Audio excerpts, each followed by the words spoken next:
उस्ताद जी ओ जल्दी आ राजा। अभी मैं ले रहा हूँ पागल। क्या ले रहे हो? अभी मैं परमात्मा का नाम ले रहा हूँ। ए जी परमात्मा का नाम लेकर जल्दी आओ ना। बिना परमात्मा का नाम लिए मैं कहीं जाता नहीं हूँ। अच्छा घर ठीक छोड़कर। है, परमात्मा जी का नाम लेकर जुग जल्दी से आ जाओ। जुग जमाना बहुत खराब लागवा। ये करे देवी देवता का नाम ले बहुत जरूरी है। सही बात क्या है भौजी हाँ। प्रेम से लै ली एक अच्छा। गाय ले आई।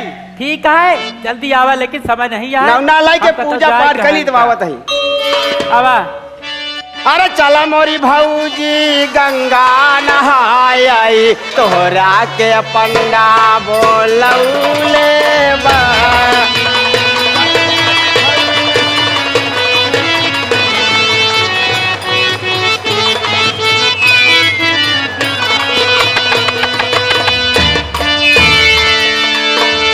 चला मोरी भौजी गंगा नहाय आई तोहरा के पंडा बोलौले बा।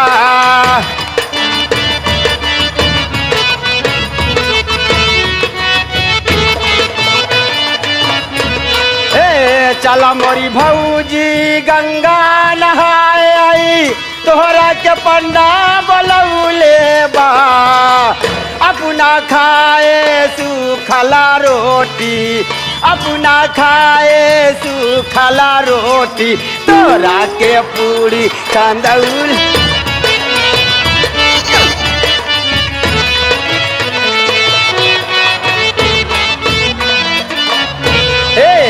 अब की सावन महीनवा माँ भौजी ए भौजी अब की सावन महीनवा माँ भौजी सब केहू कांवर उठौले बा। घोषनाथ धमवा माँ देखा घोषनाथ बाबा धमवा माँ देखा सब केहू कांवर चढ़ौले बा। घोषनाथ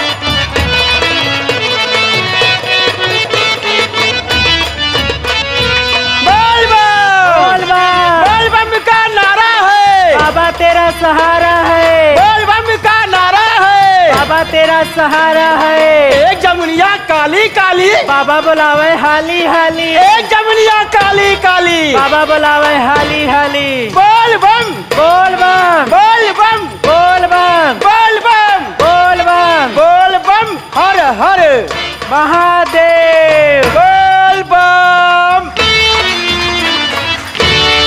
मैं तुमसे नमस्ते करती हूँ। नमस्ते नमस्ते कहा तही। हाँ हम कब सोचत रहे कि भौजी से कई ले क्या रे? यह नमस्ते है। ए रामदेव भौजी तो हाय कसम हम कबज करवा सर है जब से आए तब से। ए इधर आओ। नमस्ते का नाम पहले लिया को नहीं, बहुत मारूंगी। ठीक है भौजो अब लाई ले तो कहब क्या रे? नौना काहे काहे? नमस्ते नमस्ते खुश रहो चिरंजीव रहो चाहे यहाँ रहो चाहे फैजाबाद में रहो ठंडा ठंडा पानी पियो आलू का बटा खाओ धक्का धक। काट लिया। ए का भौजी क्या करत है? एक छोड़ के को पकड़ा का पकड़ी? रुक जा, रुक जा, रुक जा। का पकड़ी? कहाँ गई? सुन अरे सुन मुँह ताई तो का पकड़ी? तू तो मार कर रात चली जाती है। काहे ना कर रहा? हम ही पूछा था ही हाँ का भौजी कौने हाथे मारू हूँ बाएं हाथ। बाएं हाथे हाँ का खाए रहूँ। ए हाँ आज सवेरे सवेरे चना चबाए रहे हो। का वह तो वह साला खट्टाई मार रहा है। खत्म। चनमा के कया ये हमारे मिश्रा संजय मिश्रा जी का है। ओए हाँ दांत तोरी चना वाले की इस चना लेके सीता पोटक पहुंचत रहा थी। ए बहुत मारे जाओगे। 3 किलो चना लाया है एक हम सब बेचवाना दिन तो कुछ ना किन जाओ। उस्ताद जी ओ। ए बताओ तुम कहाँ से आ रहे हो? बहुत दूर से आवत है। कहाँ से आ रहे हो? बड़ी दूर से आ रहा हूँ। अरे बड़ी दूर नाम तो होगा। हम आवत है हुआ से। कहाँ से? मैं आ रहा हूँ सऊदिया से। जैसे हाँ सऊदिया में करते क्या हो? वही तो करबे करी था। क्या करते? वही रात दिन हम करबे करी था। क्या करते हो? अरे वहाँ पे मैं बहुत बड़ा ड्राइवर हूँ। ड्राइवर हो? बहुत बड़ा ड्राइवर। ए जी ओ क्या चलाते हो? वहाँ पे हाँ अरे बहुत बड़ा ड्राइवर हूँ। ड्राइवर हो? हाँ अच्छा लगता है तुम बस चलाते हो। बस हाँ बस ये क्या बात करती हो? छोटी मोटी बात मत किया करो हमसे। इसका मतलब ट्रक चलाते हो? अरे ट्रक क्या चीज है पागल कंट्री, उससे भी बड़ा ड्राइवर हूँ मैं। मेटाडोल चलाते हो? मेटाडोल की बात छोड़ो, फिर मैं उससे ही बड़ा आइए फर्स्ट ड्राइवर। अच्छा, मैं समझ गई, तुम मारुति चलाते होगे। मारुति? अरे वो तो बहुत छोटी है पागल, मैं उससे ही बड़ा ड्राइवर हूँ। उससे भी बड़े ड्राइवर हो? और क्या? अच्छा ये बताओ, हाँ तुम्हारे जो ड्राइवरी करते हो, जो गाड़ी चलाते हो, हाँ, हाँ। तुम्हारे उस गाड़ी में कितनी पहिया हैं? पहिया? हाँ। यानी कहीं चक्का? क्या चक्का? मेरी गाड़ी में कुल मिला के 3 चक्के हैं। चक्के हैं? और तुम्हारे गाड़ी पे कितनी सवारी बैठती हैं? हमारे गाड़ी में 3 चक्का बाद पाछे यहाँ, एक थी आगे यहाँ। अच्छा। और सवारी की बात कर रही हो, कुल मिला के सवारी 2 ही बैठाता हूँ मैं। 2 ही सवारी बैठाता हूँ, जहाँ भी जाता हूँ 2 ही लेके जाता हूँ बस। मान लिया बहुत ज्यादा मजबूरी के हो लगी फंसी है। अच्छा। बहुत ज्यादा दिक्कत फंसी है। अच्छा अच्छा। तो राम ने कहा था एक सवारी और बैठा ली था, उससे ज्यादा नहीं, बहुत मजबूरी है तब। ओहो, इसका मतलब तुम रिक्शा चलाते हो? इसका मतलब तुम मेरी इंसल्ट कर रही हो तुम? इंसल्ट नहीं कर रही, मेरी इंसल्ट कर रही हो तुम। बदतमीज। अरे वो रिक्शा है। और क्या है?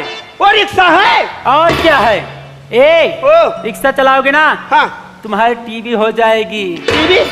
हमारे टीवी हो जाएगी? हाँ। अरे वो रिक्शा है, मैं उसको चलाऊंगा तो मुझे टीवी हो जाएगी। और क्या? और टीवी हो जाएगी तो खुशी की बात हो जाएगी। खुशी की बात? हमारे घर में टीवी नहीं है। अच्छा? मैं गंगा कैसी के मालिक पुनीत शर्मा के यहाँ कई सालों से आ रहा हूँ। अच्छा अच्छा। लेकिन अभी तक मैं टीवी ले नहीं पाया हूँ। अच्छा। अगर मेरे टीवी हो जाएगी तो मेरे बच्चे कम से कम, जो नया नया प्रोग्राम आ रहा है, अच्छा। भोजपुरी फिल्में आ रही है, अच्छा। मोदी जी का भाषण आ रहा है, अच्छा। कम से कम हमारे परिवार के सारे सदस्य उसको सुनेंगे, देखेंगे। अरे पागल बेवकूफ, वो वाली टीवी नहीं। हाँ, फिर कौन टीवी? दूसरी वाली टीवी। कौन वाली टीवी? तुम्हें नहीं पता? अच्छा, और टीवी की बात कर रही हो? जब मैं गया था परसों, अच्छा, कांवड़ लेके हाँ, भूषणनाथ बाबा के धाम में, हाँ, तो मैं देखता हूँ कि सीढ़ी पर से 2 औरत आ रही थी। अच्छा अच्छा।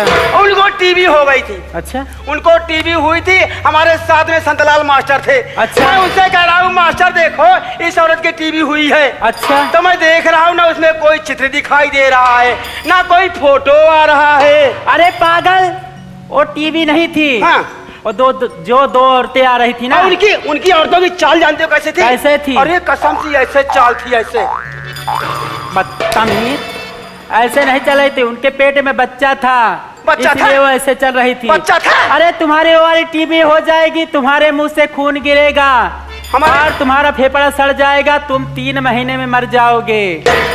रिक्शा चलाऊंगा तो हमको टीवी हो जाएगी, टीवी होने के बाद खून गिरेगा। हाँ। मैं अब रिक्शा चलाऊंगा नहीं। फिर? मैं रिक्शा छोड़ दूंगा, अब आज से मैं तुम्हारे साथ रहूंगा, मैं तुमको चलाऊंगा। घबराओ नहीं, तुम्हारे साथ रहूंगा, जो तुम कहोगी मैं उसको करूंगा। अच्छा ठीक है।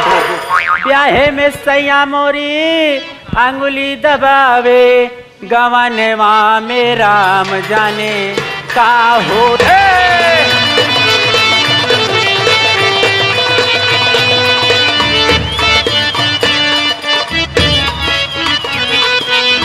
ब्याहे में सैया मोरी अंगुली दबावे, गवनवा में राम जाने का हो।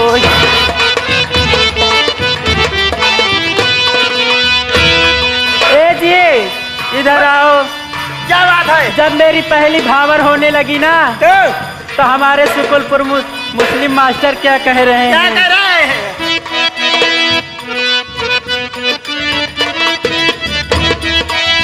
पहली भंवरिया जब मैं घूमी, पहली भंवरिया,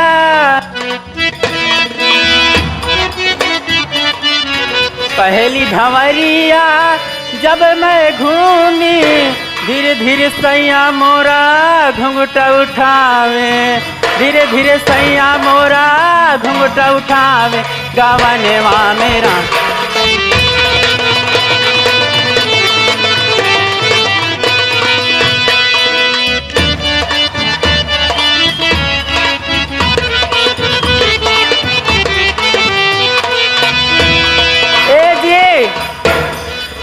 दूसरी भंवरिया जब मैं घूमी, दूसरी भंवरिया, दूसरी भावर जब होने लगी हमारी, तीसरी भंवरिया जब मैं घूमी धीरे धीरे सैया मोरा चोली खसकावे। अरे वाह भाई वाह। धीरे धीरे सैया मोरी चोली खसकावे गवनवा में राम जी।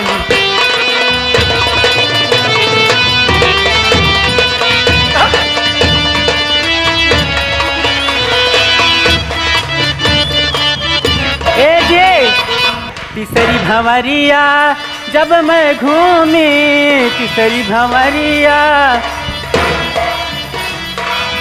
धीरे धीरे सैया मोरा धीरे धीरे सैया मोरा लहंगा खोले गवनवा में।